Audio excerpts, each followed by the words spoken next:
नमस्कार, मैं हूं पल्लवी नागपाल, जेरत प्रोफेसर बड़ा गुरुकुल। क्या आप अपने बिजनेस को आगे बढ़ाना चाहते हैं? क्या आप फ्रेंचाइजी लेने की सोच रहे हैं या फ्रेंचाइजर के तौर पर अपनी फ्रेंचाइज देना चाहते हैं? तो फ्रेंचाइजिंग का संपूर्ण ज्ञान आपकी सारी की सारी कंफ्यूजन्स को दूर करने के लिए ही बनाया गया है। इस कोर्स में हम आपको बताएंगे कि फ्रेंचाइजिंग का मतलब क्या होता है। फ्रेंचाइजी, फ्रेंचाइजर, फ्रेंचाइज, ये सारे ना बड़े अलग अलग तरह के शब्द हैं, लेकिन सुनने में एक जैसे लगते हैं। तो इनमें अंतर क्या है, इनमें स्कोप क्या रहेगा आपके लिए और इनकी क्या क्या इंपॉर्टेंस है, ये हम आपको इस कोर्स में बड़े अच्छे से समझाने वाले हैं। इसके साथ ही हम आपको ये भी समझाएंगे कि बिजनेस और फ्रेंचाइजिंग में आखिरकार क्या अंतर होता है, फ्रेंचाइज और एजेंसी क्या होती है, एजेंट और फ्रेंचाइजी इसमें क्या डिफरेंस होता है, इसको भी कवर करेंगे।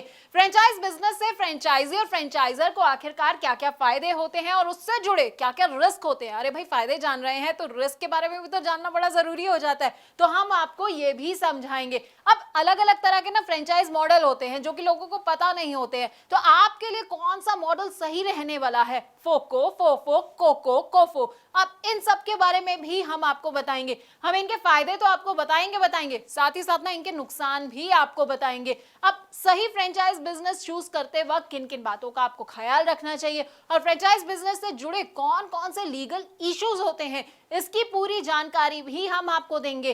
फ्रेंचाइज बिजनेस में सबसे इंपॉर्टेंट होता है फ्रेंचाइज डिस्क्लोजर डॉक्यूमेंट। अब इसके बारे में ना आपको विस्तार से अगर कहीं जानकारी मिलेगी तो वो आपको हमारे इस कोर्स के जरिए ही मिलेगी। इसमें क्या क्या आइटम्स होते हैं, कौन कौन से क्लॉजेस होते हैं, साथ ही आपको फ्रेंचाइजिंग अग्रीमेंट और उनके टाइप्स के बारे में भी हम पूरी की पूरी जानकारी देंगे।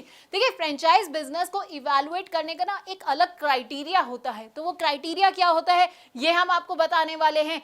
इसके अलावा ट्रेनिंग कैसे दी जाती है अपने फ्रेंचाइजी को, तो हम आपको वो भी बताएंगे। डेवलपमेंट ऑफ एसओपी की भी आपको हर डिटेल के बारे में हम आपको अच्छी तरह से समझाने वाले हैं। अब फ्रेंचाइजी और फ्रेंचाइजर के ना फेलियर के भी कई कारण होते हैं। अब देखिए, आपने बिजनेस तो ले लिया, फ्रेंचाइजी आप बन गए हैं, लेकिन आपको समझ नहीं आया कि भाई मैं फेल कहाँ हो गया। तो फेलियर क्यों हो सकता है, किस किस वजह से हो सकता है, क्या क्या कारण हो सकते हैं फेलियर के, ये भी हम आपको समझाएंगे। तो 20 वीडियोस के अंदर ना आपको हम फ्रेंचाइजी फ्रेंचाइजर से जुड़ी हर बात को बताने वाले हैं। अब आप ये सोच रहे होंगे कि भाई इसको करने से मेरा क्या फायदा होगा, ये सब मेरे लिए जानना क्यों जरूरी है। तो देखिए, अगर आप चाहते हैं मुनाफा कमाना और अपने बिजनेस में सक्सेस हासिल करना, तो बस आपको क्या करना है, आपको इस कोर्स को बहुत ध्यान से देखना है। इससे आप फ्रेंचाइजिंग में फेलियर से खुद को बचा पाएंगे और बहुत आगे बढ़ पाएंगे।